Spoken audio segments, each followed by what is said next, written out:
안녕하십니까. 서울대학의 명예교수이면서 영남대 석좌교수를 담당하고 있는 이승종입니다. 오늘은 금강대학교 강좌로 공공행복 또는 국민의 행복에 대한 이야기를 같이 나눠보도록 하겠습니다. 구체적으로 공공행복이 무엇인가에 대해서 이야기하기 전에 우리는 이런 질문을 한번 생각해 볼 수 있습니다. 우리들은 무엇을 원하는가? 또는 국민을 무엇을 원하는가 하는 질문입니다. 이 질문과 관련해서 재미있는 연구가 있습니다. 여러분들이 그림에서 보듯이 이 그림은 책 제목, 책 겉장을 찍어 놓은 겁니다.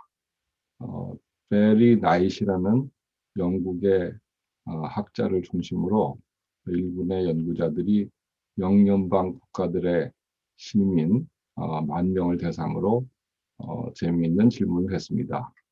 그 질문은 국민은 여러분들은 무엇을 원합니까? 라는 질문이었습니다.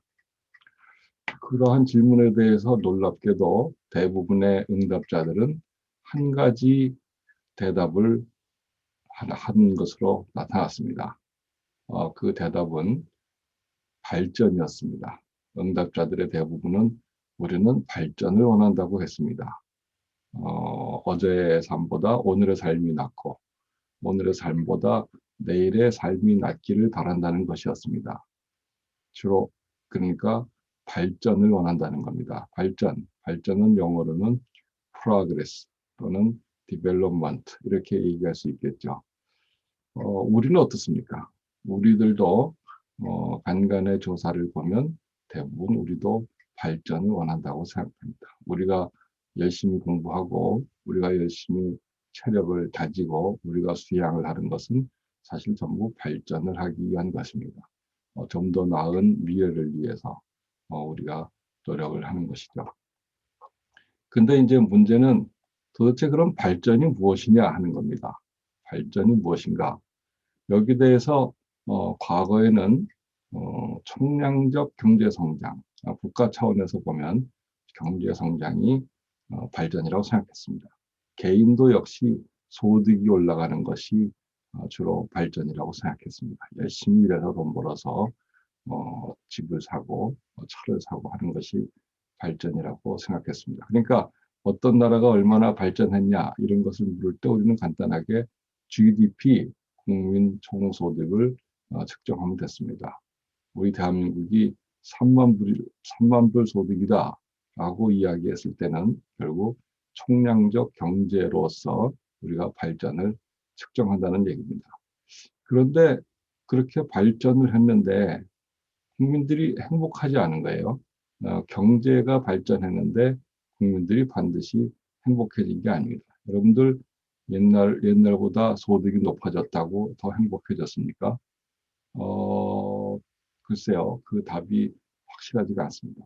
여하튼 지금은 경제만으로 우리가 더 행복해졌다.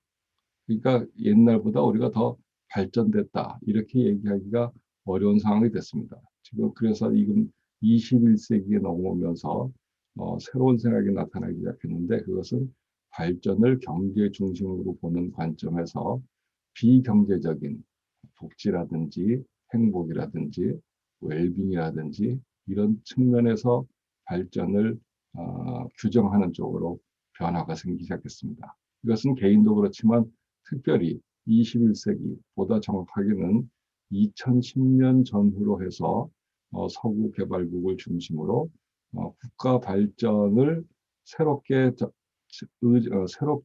생각하는 그런 움직임이 나타났습니다. 그래서 이것을 GDP로 측정하는 국가 발전이 아니라 비한 GDP, GDP를 넘어서는 그 무엇이 결국은 웰빙이라든지 행복이라든지 복리라든지 하는 것이 되겠습니다.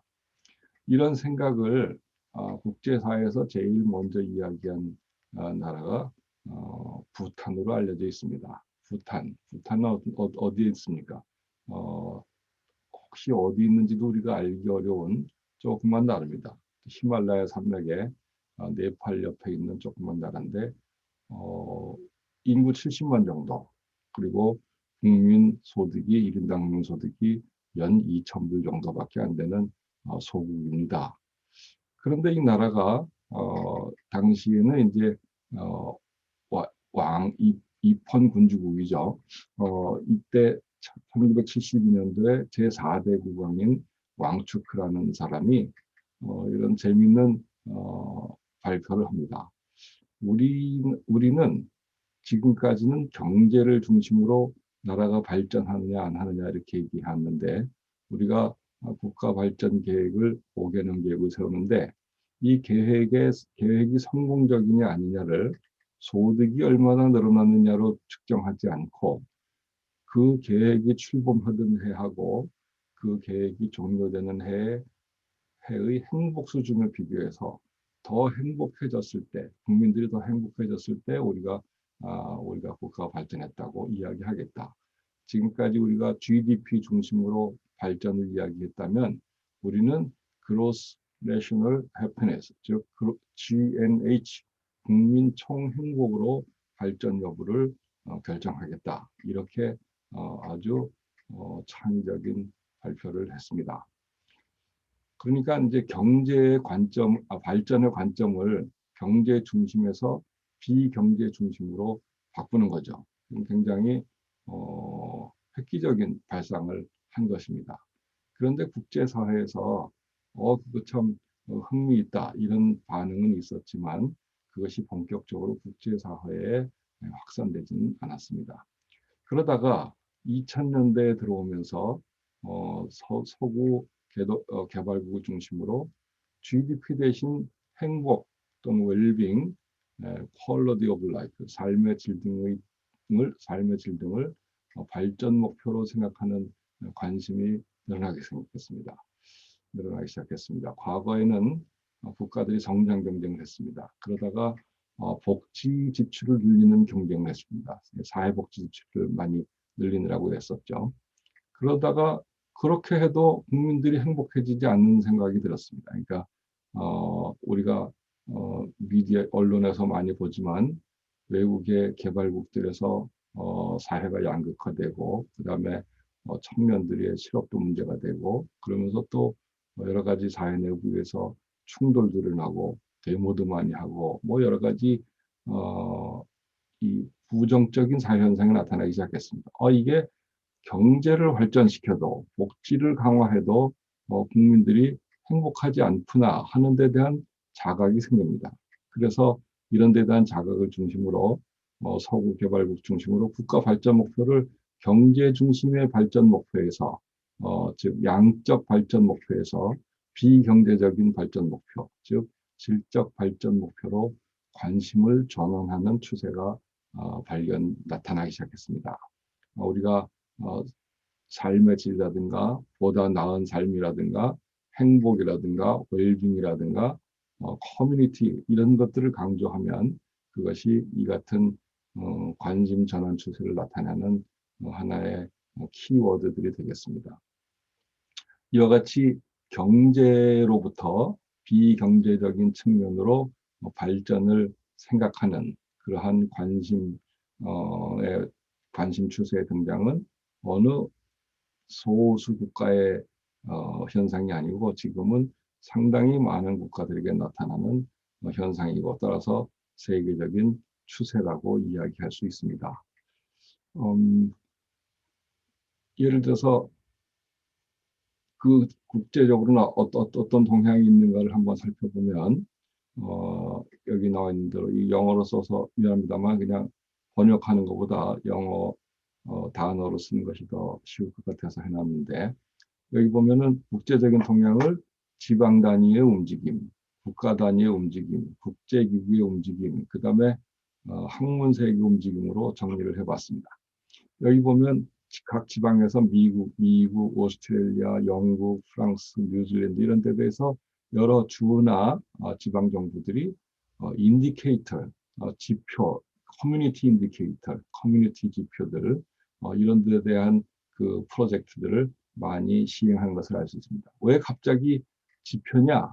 그거는 지금까지 발전을 경제 중심으로 측정하던 지표가 이게 완벽하지 않다라는 자각에서 새롭게 지표 체제들을 측정하고 지표 체제를 도입해서 측정하는 노력들을 하는 것입니다. 이것이 국제적으로 GDP를 넘어서서 새롭게 발전을 이해하고자 하는 그 움직임인데 그것이 일단 지방 단위에서는 그렇게 나타난다. 국가 단위에서도 그런 움직임이 나타납니다. 국가 단위에서는 아까 이야기한 부탄이 그렇습니다. 부탄이 Gross National Happiness, 그래서 GNH라는 것을 주창했고, 그 다음에 이제 유명한 나라가 이 프랑스입니다. 프랑스의 사르코지 대통령은 재임 시절에 이 스티글리츠하고 센이라는 두 유명한 노벨 경제학 수상자입니다. 이런 사람들을 중심으로 세계적인 석학들을 초청해서 커미션을 만들어요. 위원회를 만들어서 뭘 하냐면은 Measuring Progress, 발전을 측정하는 위원회를 만들어요. 발전을 측정하는 위원, 그게 뭐 이렇게 어려운 일이길래 이런 세계적인 석학들을, 그것도 자국 국민도 아니고 국제적으로 명성 있는 사람들을 모셔다가 커미션을 만들까 하고 한번 생각을 해보면 이 발전이라는 데 대해서 지금까지의 생각을 바꾸는 획기적인 노력이 필요하겠다라는 자각을 나타낸 것이라고 생각할 수 있습니다. 그런데 프랑스만 그런 게 아니고 캐나다에서는 캐네디언 인덱스 웰빙, 웰빙을 측정하는 지표를 만들어요. 그러니까 GDP 뭐 이런 게 아니고 웰빙이 뭐냐라는 지표들을 만듭니다. 미국에서는 지금 중단됐습니다만 키 내셔널 인디케이터, 그래서 국가 지표 체계를 다시 점검합니다. 오스트레일리아가 상당히 적극적인데 Measures of Australia Progress, 발전이 뭔지를 새롭게 측정한다. 영국의 신경제재단, 여기서도 인덱스를 만드는데 그냥 GDP가 하는 것이 아니고 해피 플래닛 인덱스. 그 다음에 두바이, 그러니까 아랍에미레이트죠. 아랍에미레이트는 행복청을 2016년도에 설치하기에 이르릅니다. 그러니까 정부 부서 자체를 행복을 전담하는 부서를 만드는 거죠. 이게 대부분 언제 일어난 일들이냐 하면은 2010년 전후로 일어난 일들입니다.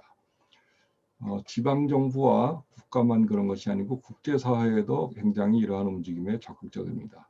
그래서 OECD는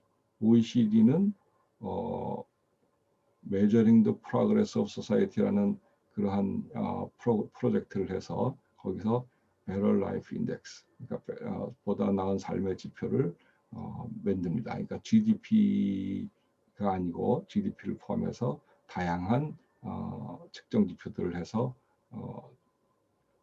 발전이 뭔가를 측정하는 거죠. 유럽연합에서는 Beyond GDP라는 그 움직임이 있고, UNDP, 유엔 기산하기 전에 유엔 기관에서는 휴먼 디벨롭먼트 인덱스를 만듭니다. 그다음에 이게 하나의 정점을 이루는 거는 유엔에서는 International Day of Happiness, 그래서 2013년도 3월 21일 국제 행복의 날로 지정을 합니다. 그래서 유엔 총회 결의로 회원국들에게 국민들의 행복이 보장되도록 국가가 노력해야 된다라는 의무를 선언하고 매년 국제 행복의 날로 지켜오고 있습니다. 이게 이제 실천적인 부분에서의 움직임이라면은 학문 분야에서도 유사한 움직임이 있습니다. 그래서 엔타이 GDP 문건, GDP를 보완하려는 움직임들, 환경을 강조하는 움직임들, 커뮤니티를 강조하는 움직임들, 이런 것들이 주로 웰빙, 행복 이런 것을 강조하는 움직임들이 되겠습니다. 그런데 이제 학문 세계에서 이와 같이 GDP를 넘어서 행복 또는 웰빙을 생각하게 하는 그러한 중요한 사건이 하나 생깁니다. 그거는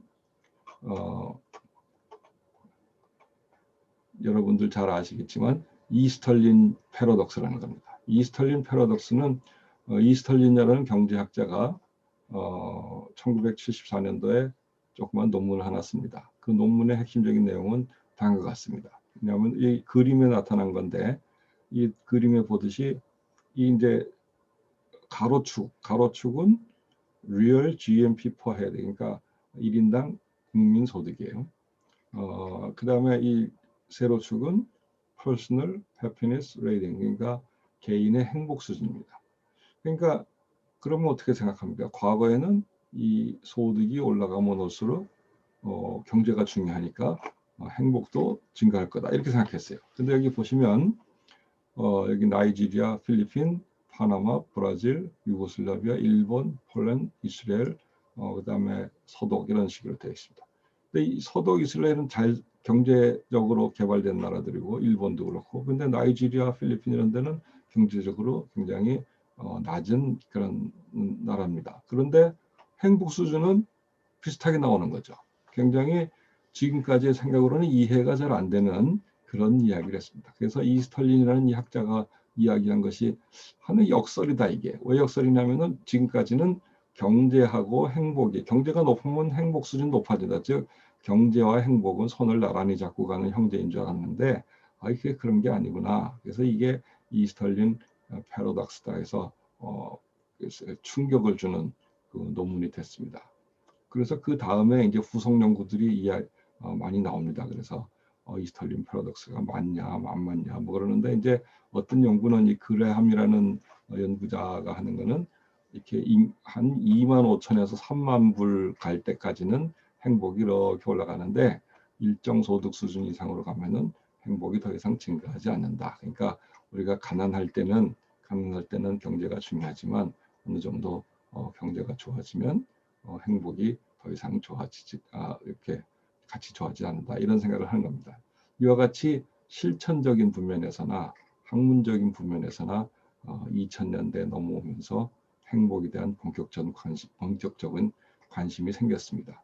자, 이게 하나 이것을 보면은 지금 이런 이야기가 어떠한 변화를 가져오는 것을 우리가 쉽게 알 수 있습니다. 여기 표에 보시면 이 표는 OECD 국가들, 여기 OECD 국가들이 쭉 있죠, 왼쪽에. OECD 국가들의 순위를 나타내는 겁니다. 지금 현재의 기준으로 하면, 즉 GDP, National Wealth, 국민의 부의 수준으로 보면은 스웨덴이 12등, 그다음에 미국이 1등 이런 식으로 나오게 됩니다. 근데 여기를 이제 비한 GDP, 그러니까 GDP를 넘어서서 다른 여러 가지 비경제적인 조건들을 더해요. 그래서 환경도 더하고 정부 지출, 이건 뭐 경제적인 거긴 하지만 민주주의, 소득의 평등, 평화, 인권 이런 그 다른 사람들의 행복과 관련된 항목들을 넣어서 측정해 보면 그걸 이제 종합해서 지표를 만들어요. 그렇게 보니까 굉장히 큰 변화가 일어납니다. 그래서 그것을 우리가 오버롤 웰빙, 그러니까 총 행복 수준이라고 이제 얘기하는 건데, 그렇게 보니까 스웨덴이 12등 했었는데 1등이 되고 1등을 했던 미국이 14등으로 내려가게 됩니다. 이와 같이 국가 발전 수준을 GDP 중심으로 볼 때 하고 그렇지 않고 비경제적인 것을 합쳐서 볼 때하고는 굉장히 변화가 일어납니다. 그런데 이러한 이 표는 이걸 인터넷을 여러분들이 이렇게 조사하면은 그냥 툭툭 나오는 그런 자료입니다. 그냥 뭐 이거 그만큼 외국에서는 이 GDP를 넘어서서 행복에 대한 연구들이 많이 진행되고 있다는 것을 알 수 있습니다. 물론 우리 한국에서도 행복에 대한 국민 행복에 대한 연구들이 진행이 되고 있다 이렇게 생각했습니다. 그러면 왜 이런 그 21세기 즉 2000년대 넘어오면서 이런 변화가 생겼냐 하는 것을 보면 이제 대충 이렇게 정리할 수 있습니다. 경제 성장을 했음에도 불구하고 여러 나라들에서 양극화, 사회 불안, 그리고 성장을 많이 했으니까 앞으로 성장 전망이 불투명해지면서 국민들이 행복해지지 않았습니다. 질적 발전에 대한 관심이 증대한 거죠. 또 한편으로 시민사회가 성장했어요. 그러니까 시민사회가 성장하니까 시민들의 역량이 늘어나면서 사회의 다양한 구성, 작은 집단, 개인들에 대한 관심이 증대됐습니다. 그러니까 지금은 이제 국가도 중요하지만 내 개인들이 얼마나 더 행복하게 잘 사느냐에 대한 관심이 늘어난 거죠. 그걸 관심의 미시화라 그러는데 이런 것에 따라서 즉 시민사회가 성장하고 개인들이 자기 생활의 그 발전, 그러니까 생활의 행복, 만족 이런 데 대한 생각을 하기 시작하니까 행복에 대한 관심들이 늘어나게 된 겁니다. 그리고 아까 이야기한 학문적인 관심 이런 것들이 종합적으로 연결이 돼서 지금 국가 발전 목표를 경제 중심에서 비경제 중심 쪽으로 보완해 나가는 그런 움직임이 생깁니다. 우리가 오해하지 말아야 될 것은 국가 발전 목표가 행복에 이제 어떤 본격적인 관심으로 변화한다고 해서 경제가 무시돼서 된다는 거 아닙니다. 경제를 부정하는 거 아니죠. 경제는 여전히 중요합니다. 우리가 경제가 어려우면 또는 개인적으로는 소득이 너무 나쁘면은 행복을 추구할 수가 없습니다. 그러니까 경제는 여전히 중요합니다. 그러나 경제가 모든 것을 결정하는 건 아니다. 경제만이 다는 아니다. 비경제적인 부분에 대해서 신경을 써야 국민들이 더 행복한 삶을 살 수 있게 된다. 이런 얘기에 대한 생각들을 하게 된다는 거죠. 한국 사회를 보면 지금 우리 한국 사회가 상황이 녹록하지가 않습니다. 여러분 잘 아시다시피 고령화 저출산 문제가 심각합니다. 이 고령화에 대해서는 이게 기본적으로 고령화 사회, 고령 사회, 초고령 사회 이렇게 셋으로 나눕니다. 그 기준이 전체 인구에서 차지하는 노령 인구의 비율이 7%를 넘으면 고령화 사회, 14%를 넘으면은 이게 고령 사회, 그 다음에 20%를 넘으면은 이게 초고령 사회 이렇게 됩니다. 근데 우리가 지금 이미 초고령 사회를 향해서 가고 있습니다.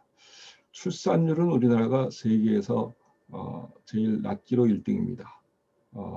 UN 보고서에 보면 이런 재미있는 게 있습니다. 그 보고서 중에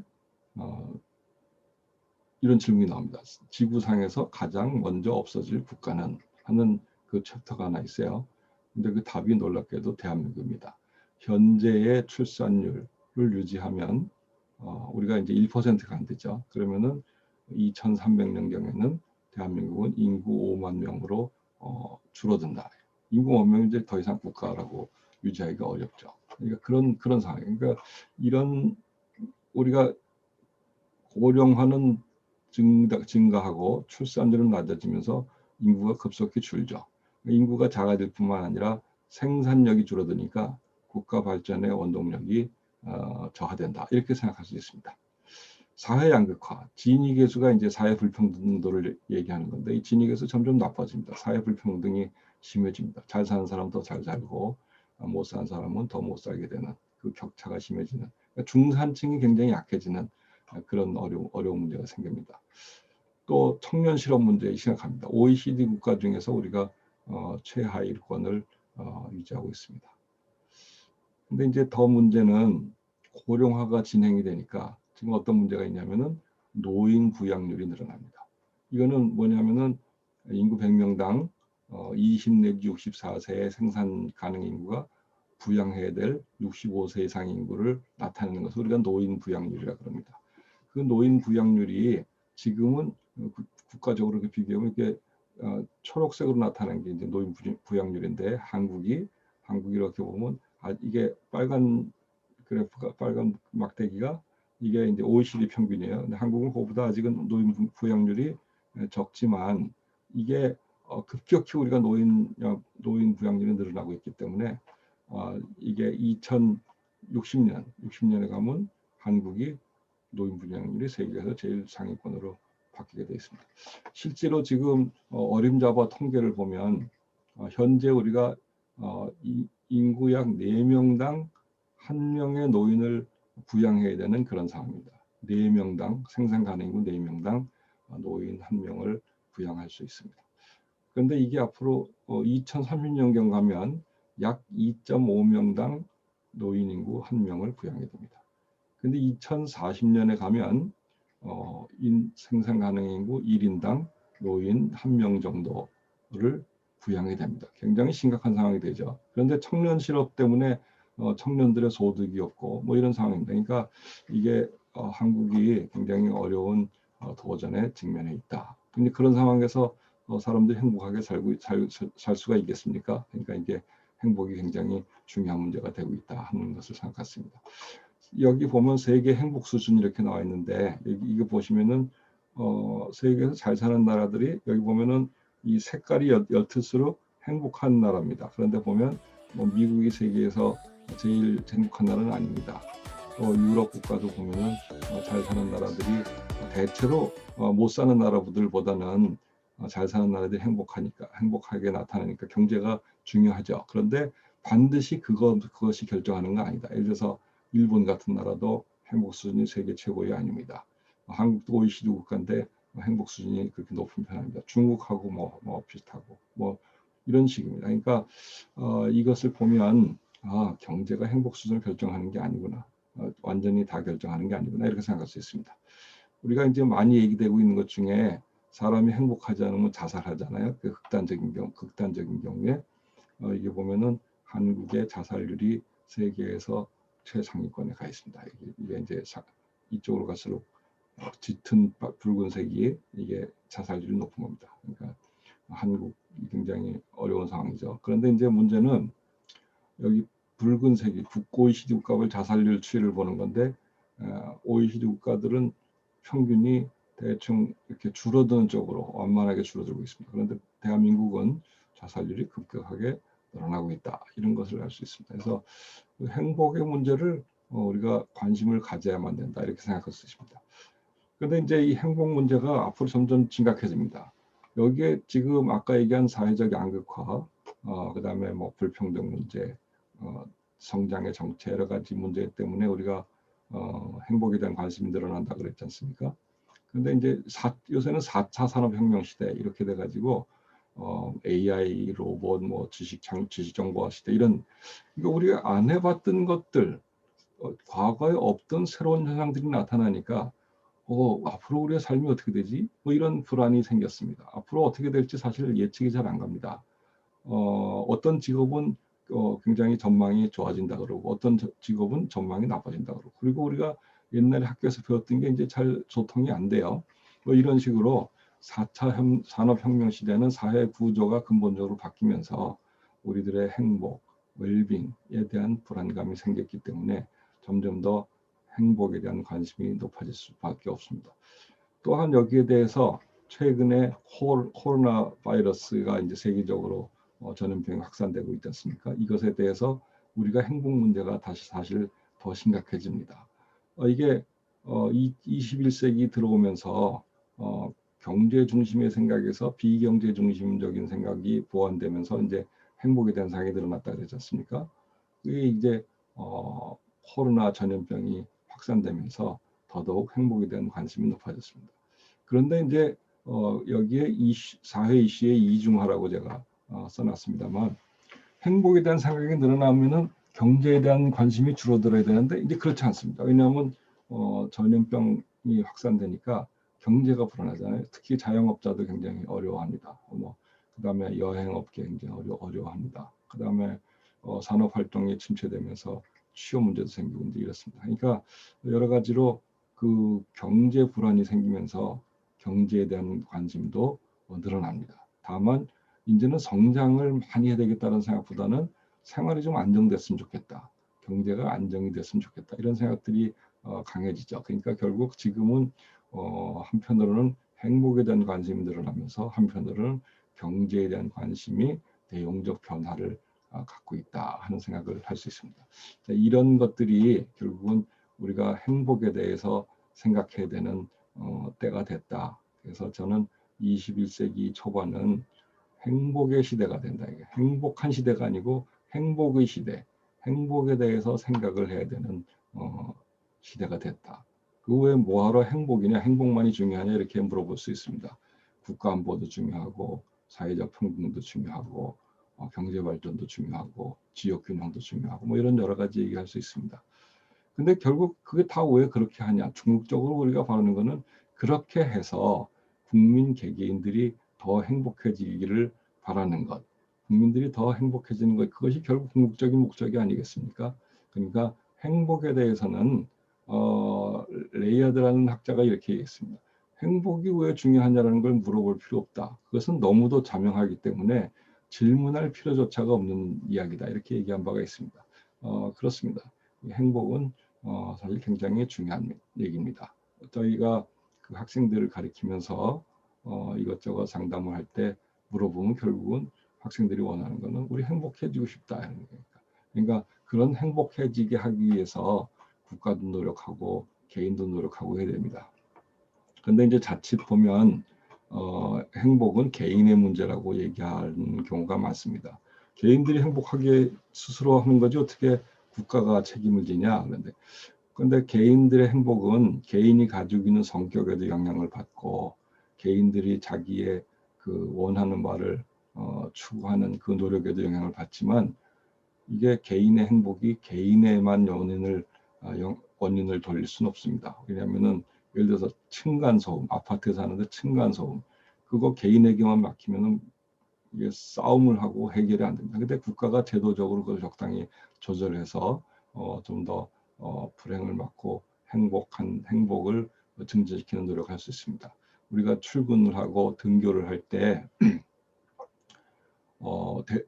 차가 없는데 대중교통 시설이 잘 안 돼 있으면은 그 굉장히 불행의 원인이 됩니다. 그러니까 국가가 그런 사회 간접 자본에 대해서 정책을 통해서 노력을 할 필요가 있습니다. 이와 같이 개인의 행복이 사회 조건 그리고 공동체 생활에서 영향을 받기 때문에 최소한 그만큼은 공공의 책임으로 노력을 해야 된다. 즉 국가가 공적 재원으로 그 국민들이 그 개인들의 행복을 추구할 수 있도록 지지해주는 노력이 필요하다. 이렇게 생각할 수 있습니다. 마지막으로 제가 한 가지 더 말씀드리면 지금까지 얘기한 것이 이제 공공 행복입니다. 개인의 행복이 전부 모여서 보면은 국민의 행복입니다. 근데 그 국민의 행복은 왜 국민 행복이라 그러지 않고 공공 행복이라 그러느냐? 그래서 이제 국민 행복이라 그래도 되고 공공 행복이라 그래도 되는데 제가 공공 행복이라고 하는 것은 두 가지 의미입니다. 하나는 개인의 행복을 넘어서 다 같이 사는 행복이다 이런 얘기가 있고 개인의 행복은 공공으로부터 영향을 받는다. 이것을 강조하기 위한 게 있고 또 하나는 개인의 행복을 위해서 공공의 노력이 필요하다라는 것을 이야기하는 것이 있습니다. 마지막으로 또 하나 더 얘기하는 것은 공공 행복이라 할 때는 행복의 수준만 중요한 게 아니고 행복의 분포가 중요하다는 의미가 있습니다. 우리가 그런데 이제 언론이나 이렇게 보면은 신문이나 방송에서 보면 우리나라가 행복 수준이 세계에서 몇 등이다 이런 얘기를 하는데 그거는 행복의 수준만을 얘기하는 겁니다. 그런데 사실 우리가 개인에게 얘기할 때는 내 수준이 어느 정도 높으냐 낮으냐만 얘기하면 되지만 우리가 국가적으로 국민 전체의 행복을 이야기할 때는 수준만 얘기하면 그게 반쪽만 보는 겁니다. 예를 들어서 국민의 극히 일부만 행복 수준이 높고 국민 대다수는 행복 수준이 낮다.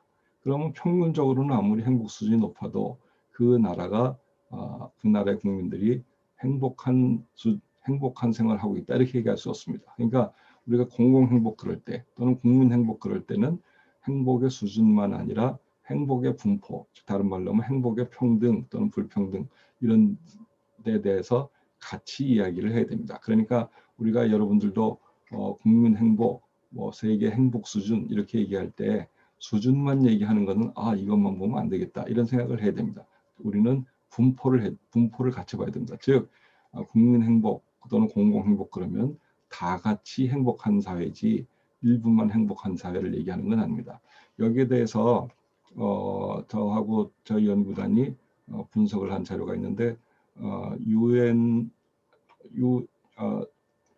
월드 해피니스 레포트, 유엔에서 나오는 그 레포트인데요.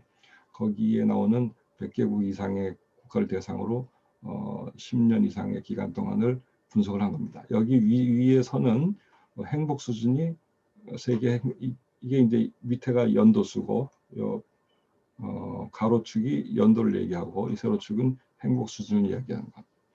그런데 행복 수준은 이렇게 점진적으로 진진합니다.